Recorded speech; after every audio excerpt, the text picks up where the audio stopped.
Well, hello everybody. Now we're taking you first of all to the very popular Abbey Hill rally at Yeovil in Somerset. Each year the local showground is packed with many historical vehicles and items, including over 100 vintage farm tractors. On view here we hope to show you many of the old-time workhorses that spend the best years of their life carrying out the many heavy jobs that they were designed to do. As you see here, tractors come in all sizes. Some of them looking remarkably like models, but I can assure you they are the genuine article. These smaller tractors were designed for use in the smaller plots of market gardens and other horticultural areas.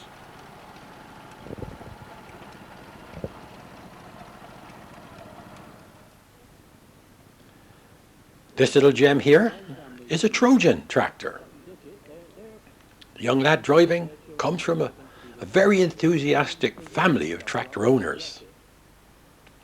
I think it's safe to say that most of these tractors are owned by enthusiasts in farming. Many of them actually have in the past or still do work on farms. And to bring an old timer to the rally field and chat to members of the public who recall their lifetime with similar machines is a very pleasurable way to spend a weekend.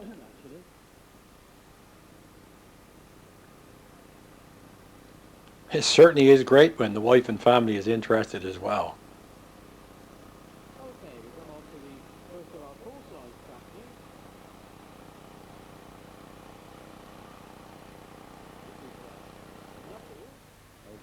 This year we have a large number of tractors that were the brainchild of the great Harry Ferguson. This Irish genius felt that to purchase a tractor and the large number of implements to be towed behind it was not good economy. He set about designing a three-point linkage which was attached to the rear of the tractor, whereby implements could be attached and operated from the driver's seat. Thus, it ruled out the need to employ another operative on the trailer. His first attempts were fitted to the rear of a Model T Ford, but later designed and built, as we see here, the very popular little grey Fergie. Fergusons were tied up with David Browns and Fords in the early days, when the firm was eventually taken over by the Roots Group. Then the ever-popular little grey Fergie reached its heyday. Another of our miniatures arriving now and very happily driven by a lady driver.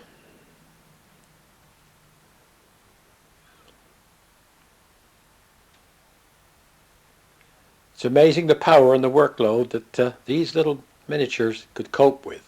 Compact tractors, I believe they used to call them, or probably still do. That one's dating back a long way, back in the 60s.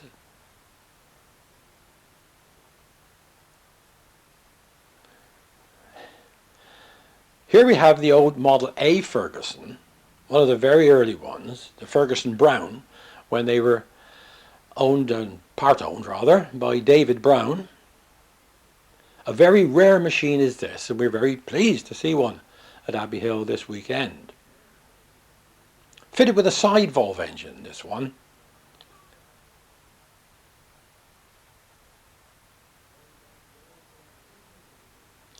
You can clearly see the linkage on the back now, fitted with a plough, and all that can be operated from the driver's seat. The weight of that on the back helped the tractor, of course, to cope with soft ground because the extra weight gave it grip. Well, I did say there would be some rare tractors here, and this is one of them. This is known as an MSW 550, built in 1972. Equipped with its loader,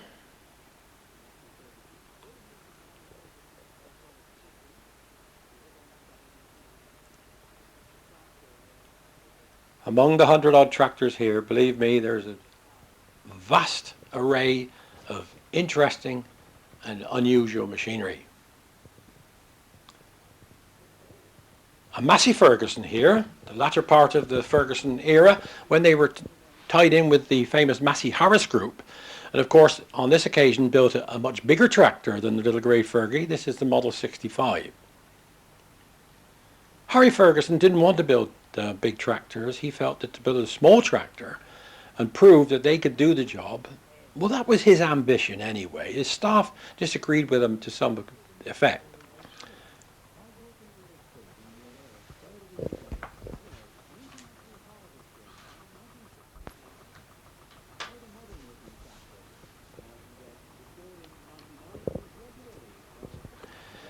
This old machine here, it's got the rare name of Wickham, another rarity.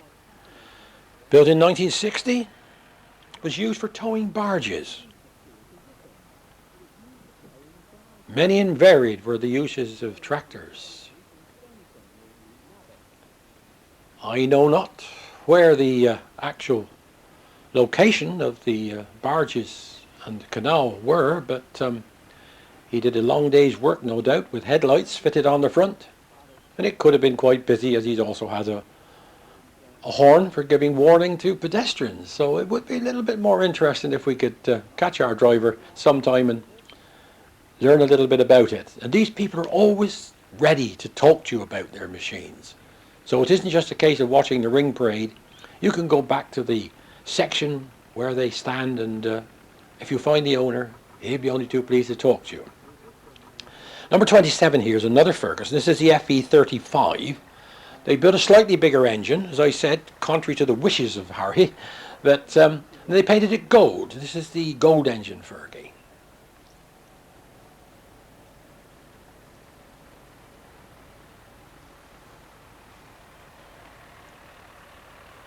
And a much more modified cowling on the front.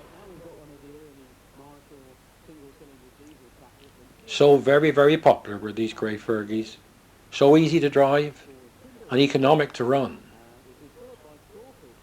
Many a farmer in those early days, back in the sort of 50s, didn't own a car, and having sold his horse and cart, he used his Fergie to go to the dart match.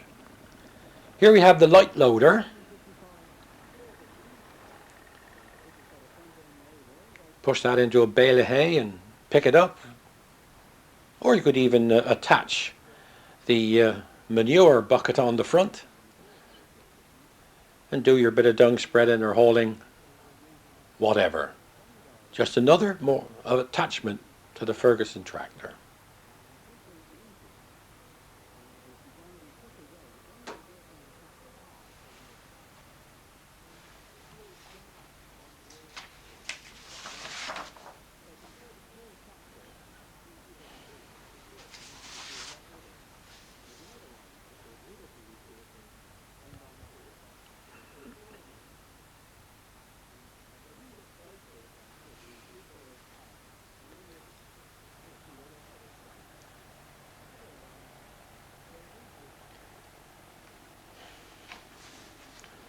Another immaculate version of the Ferguson. This is the TED, D standing for diesel. Several engines used by Fergusons. At one time, when with Fords, they used a four-cylinder engine, which was half of the old famous Ford V8. But I think the most economic engine was the three-cylinder Perkins diesel. Carrying a very unusual load on the back now, in its three-point linkage bucket. But of course they were designed to carry all sorts of things, especially the milk churns when you went down to the track and put your milk out for the lorry to collect next day. Instead of having to hitch a trailer and pull it, you just load it up and off you went.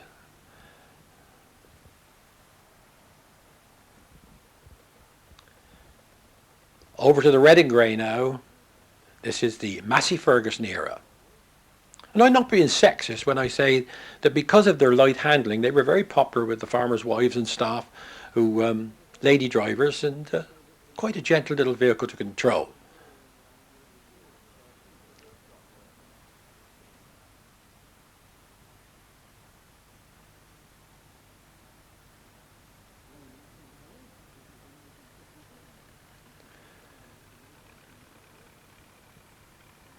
the weight of the load on the back could be transferred to the back wheels to give it extra grip. This was called the draft control. It really was a clever linkage, and not only, of course, Ferguson used it. Every tractor on the road today has got a similar linkage and their own individual items to attach to the rear. So that genius really started a trend in tractors.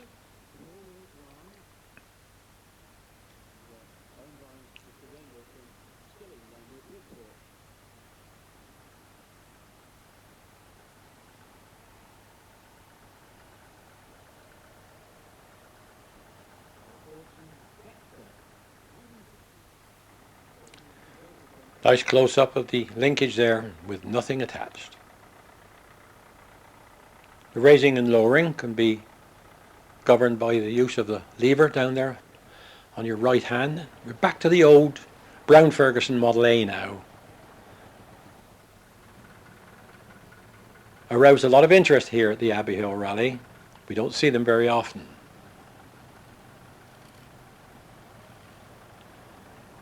When they brought it out first, they painted it black. Harry liked black tractors, but his staff tended to disagree with him, and eventually they turned it over to the very, very common sight now, the battle grey. Until, of course, we reached the Massey Fergusons when they put the top half in their traditional red.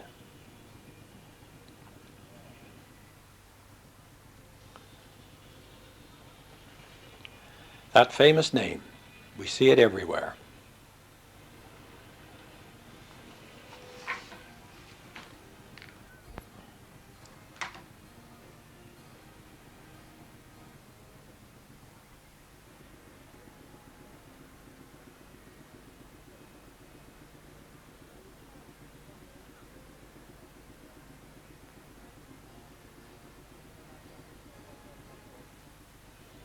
There you can see the levers there for raising and lowering the 3-point linkage, the gear lever, the low range lever, of course the engine there with a self-starter. There are the brake pedals for left and right wheel.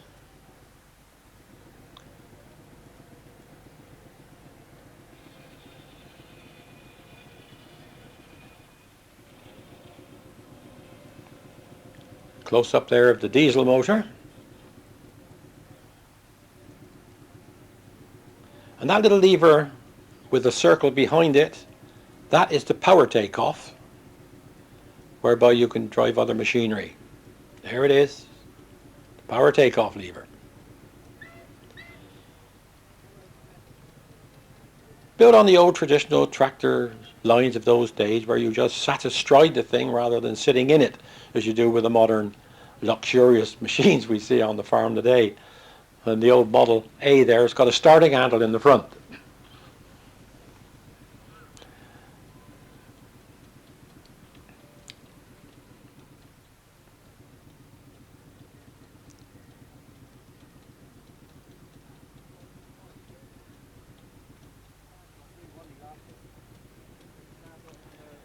There she is, that old side valve engine of the Model A. The only way to start it, swing the handle. Not a bad job on a cold morning.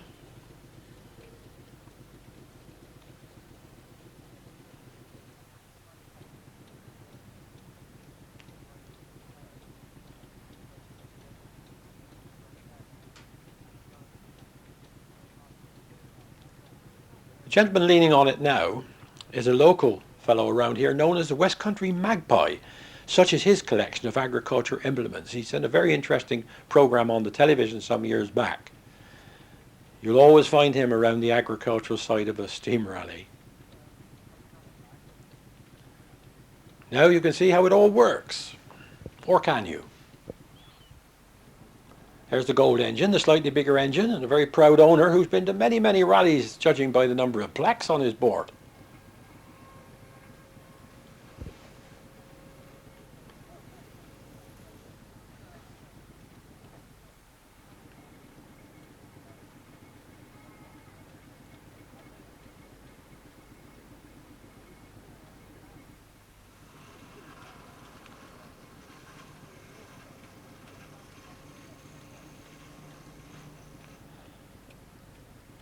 In addition to the typical little grey Fergie, they made a slightly narrower and lower model for various orchard work, etc. Nice view here. The linkage system, the driver's eye view of his rather economic array of dials. But he's been shopping, he's got himself a steering wheel glove to give a little bit of comfort. An added extra, I can assure you. It's our little barge tower back again, the Wickham.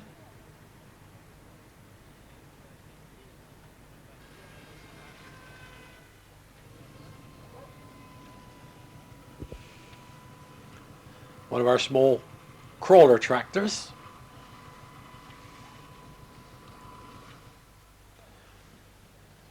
And there, having lowered his loader, yet another Ferguson.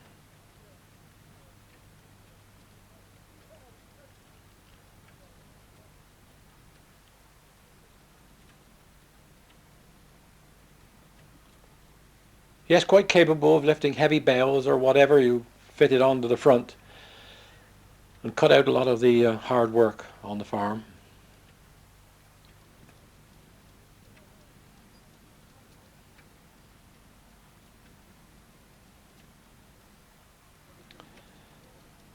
Now we couldn't find any details on this one.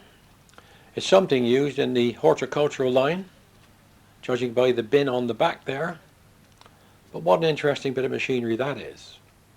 Back to our little Trojan now with its trailer and water barrel. Water, I can assure you.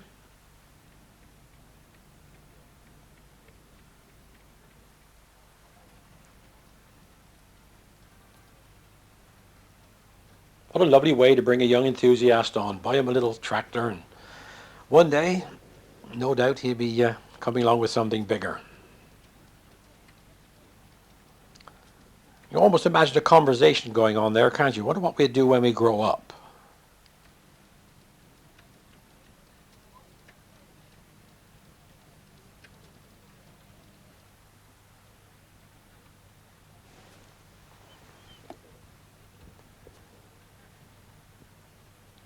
Quite a number of farmers were rather disappointed when Massey Ferguson's painted red on their tractors. So proud were they of the old battleship grey, and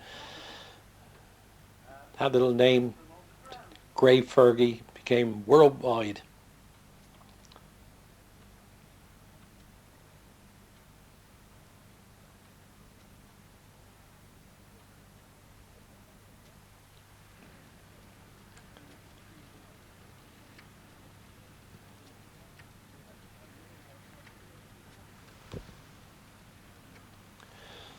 That's the Mark III Trojan, that one, with lots of equipment attached to it.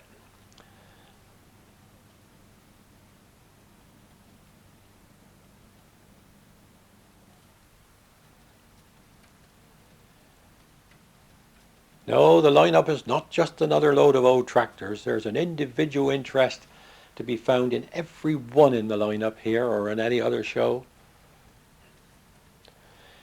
Each and every one of them old enough to have an interesting history.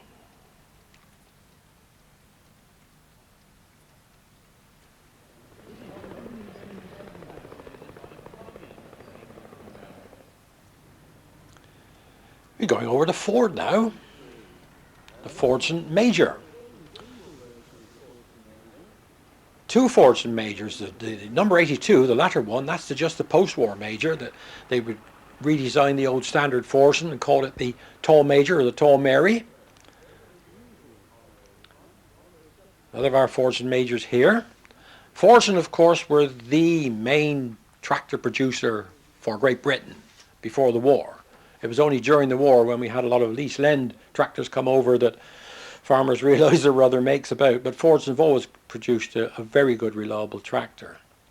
And the Major here was built in its thousands.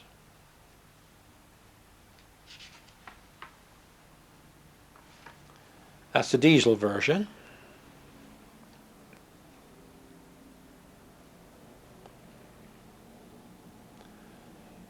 Still plenty of Fergies just going across the camera there.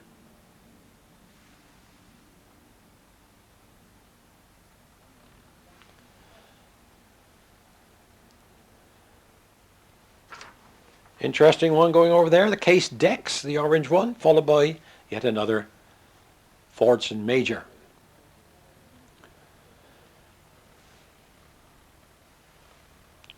You only had to visit a couple of shows to be able to pick out these various makes of tractors by their colour, because they didn't produce them as they do cars in a variety of colours. Fordson started off before the war with an orange tractor, but they become too conspicuous from the air, and they changed it to a dark green. Then when they produced the old Toll Major, they produced it in a very nice dark blue, and then afterwards this lighter blue.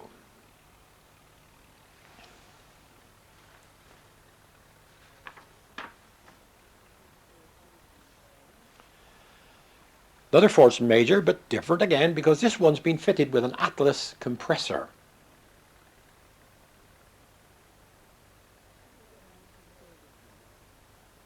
Because it's not only agriculture that used the tractors, they were used in industry. And here she is, the famous old standard Fordson. Bog standard vehicle, plain and simple if ever there was one. Only one pedal to bother about. On your right hand side there was the clutch pedal you pushed down. If you wanted to brake you pushed it right down a bit further. 3-speed gearbox. When you started in the morning it used to take about 10 minutes before you could get in gear. A hand throttle and a 4-cylinder side valve engine. Simple but reliable.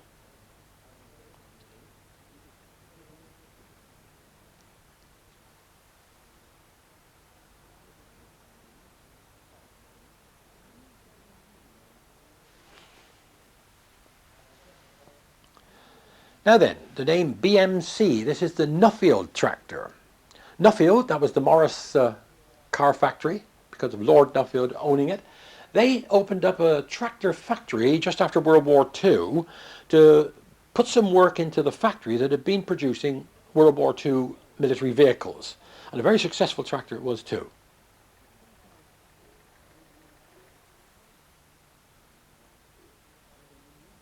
This one of our imports from America, the famous Alice Chalmers. Quite slender looking tractor, some of the later Alice Chalmers, but believe me, they were very, very tough.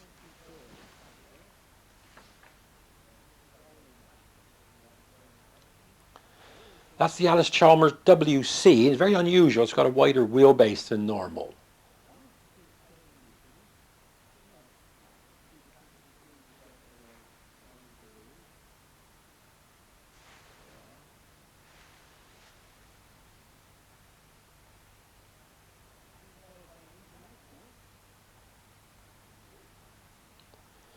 I remember the first little Alice Chalmers coming over during the World War II on what was known as the Lease-Lend Agreement, where America helped us out with a lot of machinery because we needed more agriculture here because we couldn't import it. We needed more tractors. Of course, the land girls were driving them. But most of the War Agriculture Committee for the land girls were equipped with the old standard Fordson, which was a fair old lump for them to drive. But some of the farmers had the little Alice Chalmers, and they liked them much better. Now that West Country Magpie I spoke to you about, he's got a couple of tractors here. There's one of them, the old 1920s International, followed by a later International, driven by his two sons. These tractors, very basic in appearance. An International being an American firm, but they did assemble in this country in later years. And if you ever get an International with the Series B in front of its lettering, that was one that was assembled in Great Britain.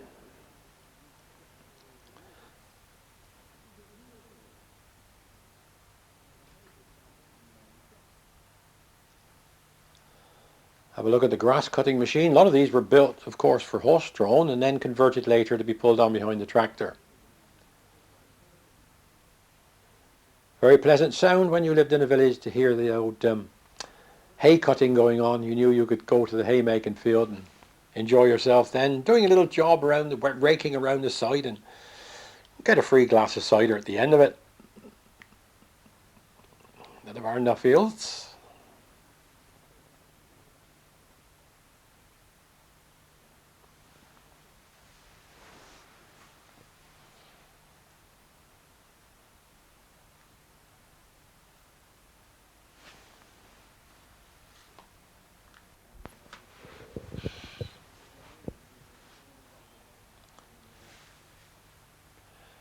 Here's another Fortune Major with a bit of purpose-built roll bar and big mud guards on the back. Now, I wouldn't be surprised if this one doesn't get employed pulling one of those charming carnival floats that we love seeing down here in the southwest.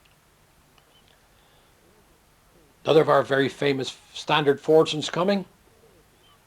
The property of Brian Lovell, towing its water cart. Useful chap to have on the rally field is Brian, because he just doesn't come there and do a parade and stand still between the parades.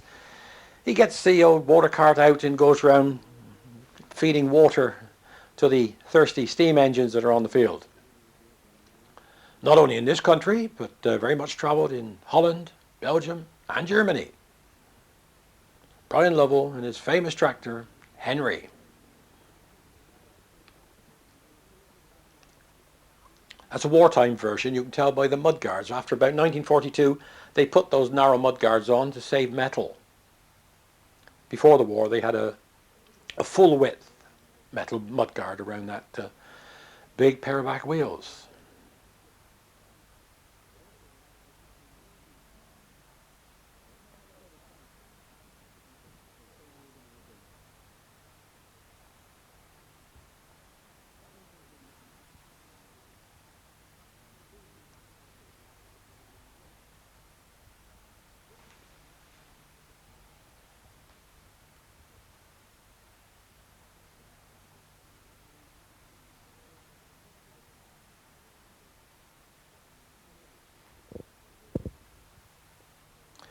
The first of our Marshalls. Now this is one of the most reliable tractors ever built. They followed a German design of the old Lanz Bulldog. And then Marshalls of Gainsborough built this interesting economic tractor. Let's wait a minute while the International Harvester comes across.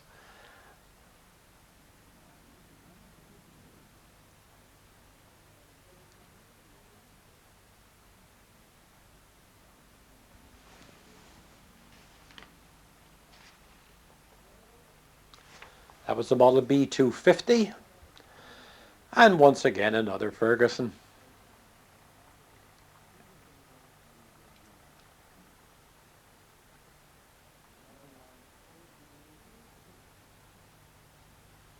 I was saying about that interesting Marshall tractor, it only had a single cylinder diesel engine, would thump, thump, thump all day long, a bit boring to listen to, but were they reliable.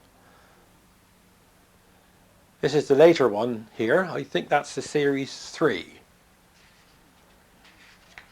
When they changed the colour to orange. And that's fitted with a Bolton heavy winch. You can see, just by the number on the front, a little tap shape arrangement. You used to unscrew that and screw up a bit of paper type substance, and then screw it back in again and strike the end of the tap end there. There was a little pin, and that would fire the cylinder up and leave it running all day.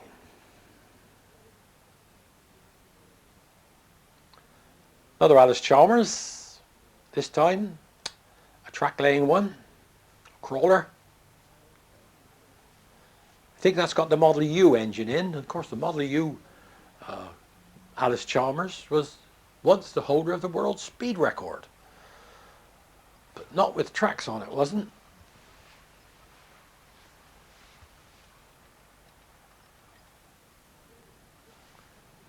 And of course some of these tractors haven't been painted up in their glorious new suits, as found dead original. I like to see them that way.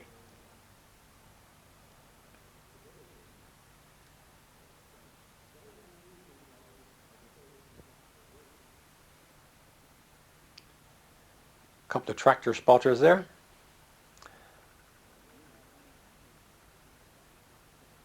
Another of our big dark green Marshalls.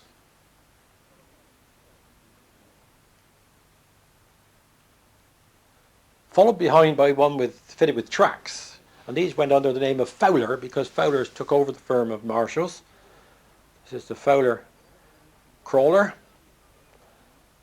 Very powerful, very useful tractors. The only disadvantage was they were very slow on the road.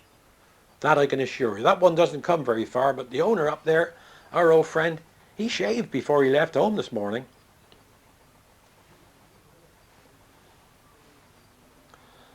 Another of our American entries here, a tractor that we see so many of in this country now. Very famous they are too, the John Deere. Easily picked out with that sharp pale green. They too having a horizontal engine, but twin cylinder.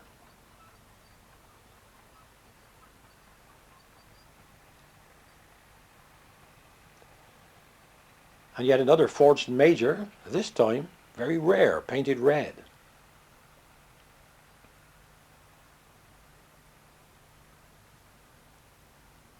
No doubt the owner's choice.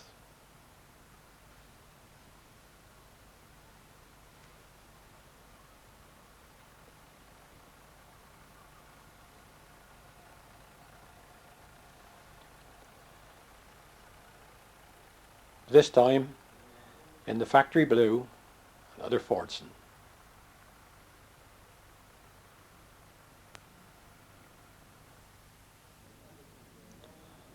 Fitted, as you can see, with a 3-point linkage.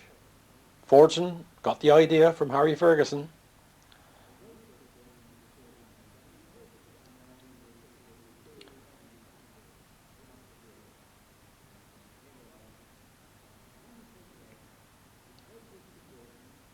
It took a long time for tractors to be 100% fitted with these 3-point linkages, when you think that it was way back in the 20s when Harry first thought of the idea.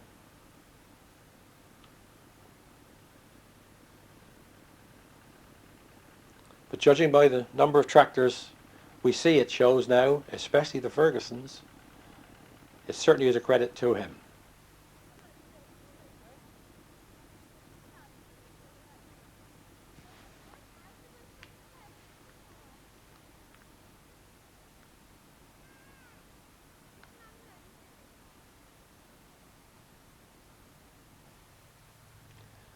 That's the Caravan and the Old International belonging to our West Country Magpie.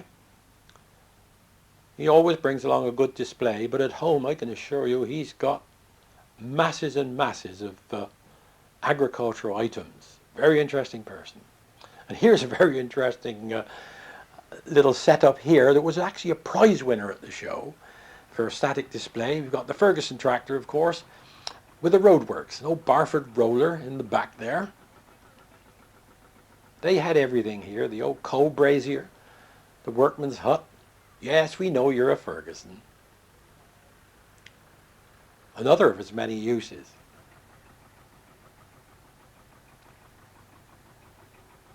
They even had an old toilet rigged up here, not the modern portables that we see today, but what a fine display that was.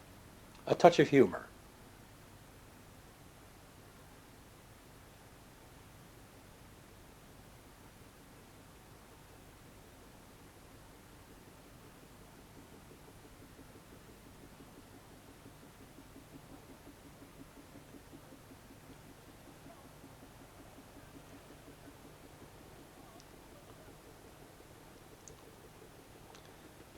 Yes, if you care to visit, or if you live in this part of the country, down here in the southwest, this is the place to come and see your tractors.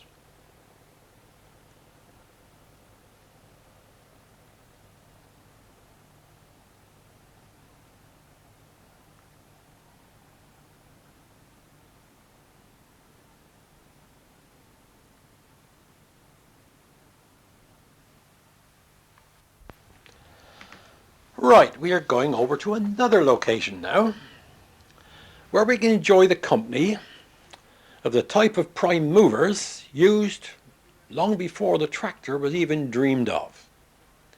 Heavy horses. Heavy horses go back many, many years, and fortunately are still with us. Not so much now in the haulage business, but giving us demonstrations at shows throughout the country. However, there are still a few breweries using the heavy horse-drawn dray, and lucky people in those areas will hear that old familiar clop clop of the large hooves A sound that stirs nostalgia in the older horse lover. Now we have three main horse breeds in Britain, four if you include the popular French import, the Percheron.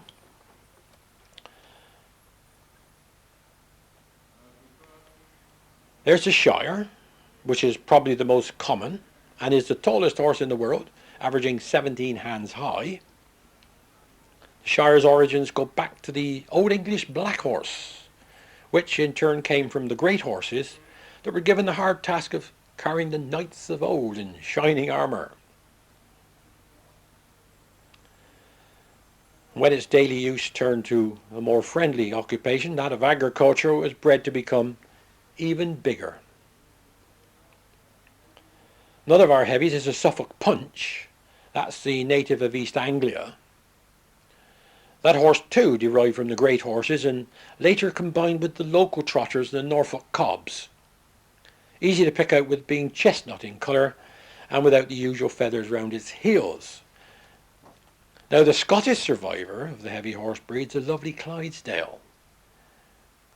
Now to distinguish the Clydesdale, we saw one a little earlier, you look for the abundance of white feather, as they call it, up the inside leg.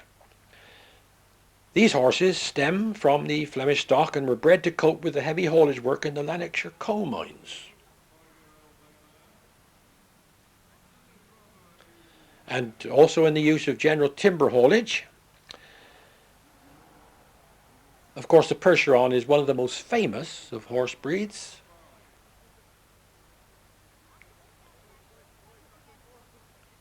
They are dapple grey in appearance, with very little feather. A very attractive showpiece indeed, and they're very popular in Britain and the States.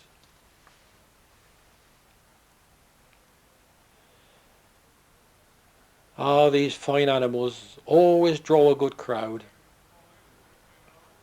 When you think of the hours of work put into polishing all that brass,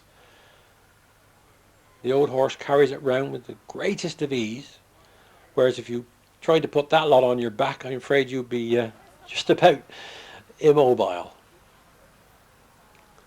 Look at the size of them. You can sense the power as they come around there. The relationship between man and horse is unique. I don't think any other animal has helped man through the ages in the quest for power and progress like the heavy horse. Yet, despite their massive strength, they possess a gentleness of nature, so gentle that they could be managed by a young child. And the kids love to go in the ring after the parade because quite often the commentator will line them up in the middle and invite people to come in and have a look at them and take a few photographs. If you do that, be careful. Don't put your feet under the hooves of those big horses. They won't notice it, but you will.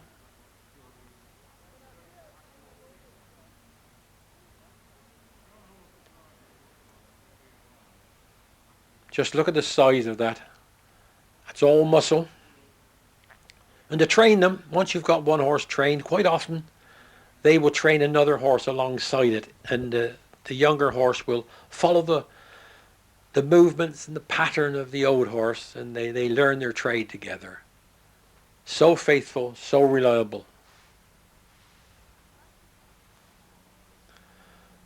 Truly a great and lovable animal is the horse.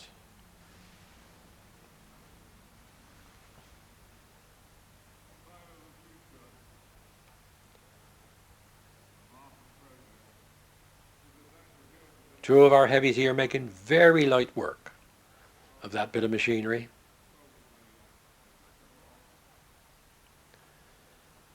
Pulling one of the carts here, and of course in those days there were wagons and puts and drays and traps. Not forgetting the old dung putt.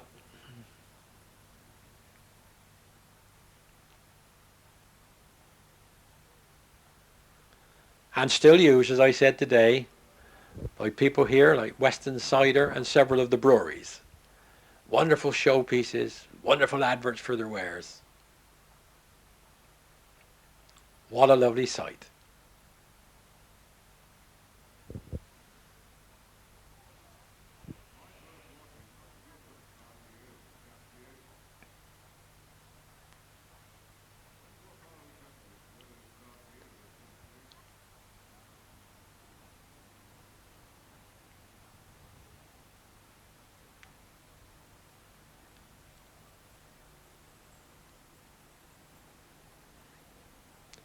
Of course, in their working day, they wouldn't have been decked out with all that brass, although quite a few did carry a certain amount of decoration.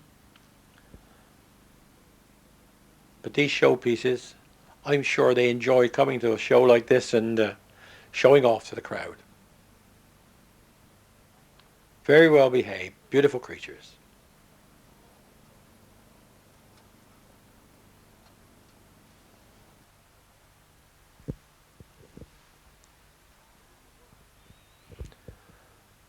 The horse and cart, something we see very little of now, but back in my young days it was the most common form of transport around our villages. In fact, we could tell which farmer 'twas coming just by the sound of his particular horse and cart. Now you tell the sound of his car as he comes along now, don't you? Times have changed. They've speeded up a bit, but how lovely to be able to go to shows like this and reminisce over the past and the beauty of the past with the heavy horses.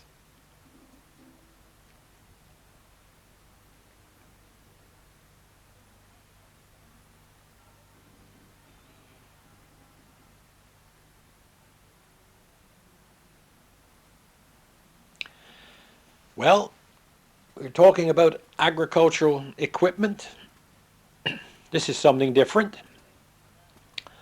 We're going to have a look at an array now of various items of stuff used on the farm, and quite a lot of the stuff here was used by the sheep shearers.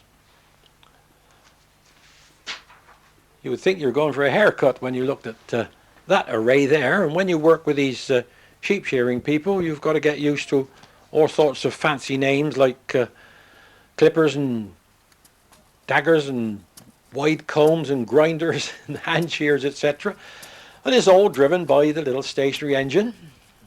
Little stationary engine by R.A. Lister of Dursley in Gloucester.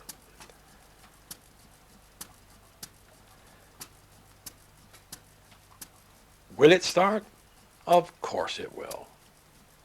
The Lister D, I suppose, safe to say the most common of all stationary engines. And Lister too produced a lot of agricultural machinery, including many of the items here used in sheep shearing.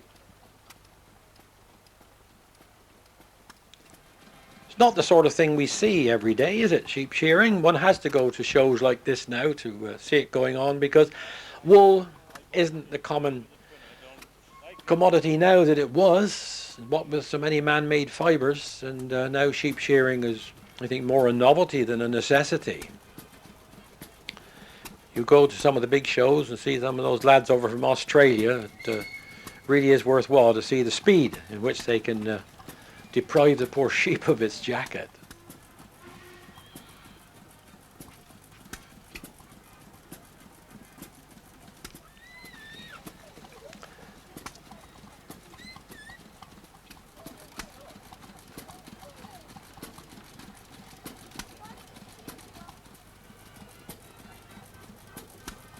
All done by belts and 90-degree drives, driven by an old stationary engine. It had to be that way long before the use of electricity.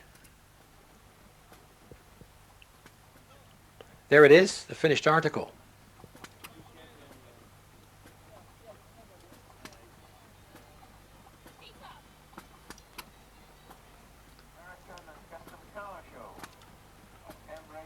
I don't know how they sheared the sheep hundreds of years ago, but it must be a very old business, sheep shearing. Wool being hundreds of years old in that use. And here we've got a nice close-up of a milk cooler. This takes me back, the old milk cooler, when I used to deliver newspapers to the local farms and look inside the dairy there and see the farmer's wife with her lovely white overall on and rosy face, and that milk cooler going in the background. Ah, there's lots of nostalgia when you come to these shows. Pleasant memories.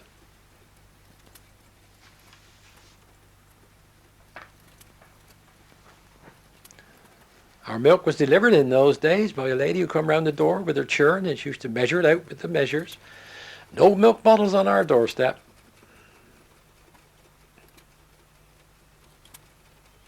What is it, Mum? Go on, tell him. And so the party's over. At least the ring parade is. The tractors and drivers will return to their section, some to remain standing, others to connect up the various pieces of old machinery, reminding the many visitors here of how it all was back in the days of their ancestors. To some, pleasant memories of their working life. Rallies such as this take part throughout our country for a very long season. They are without doubt huge outdoor museums, places to bring the family and show them how mankind has progressed from the power of the horse to the power of the internal combustion engine, man's relationship with animal and machine, to benefit all through applying such skills to agriculture. Farewell.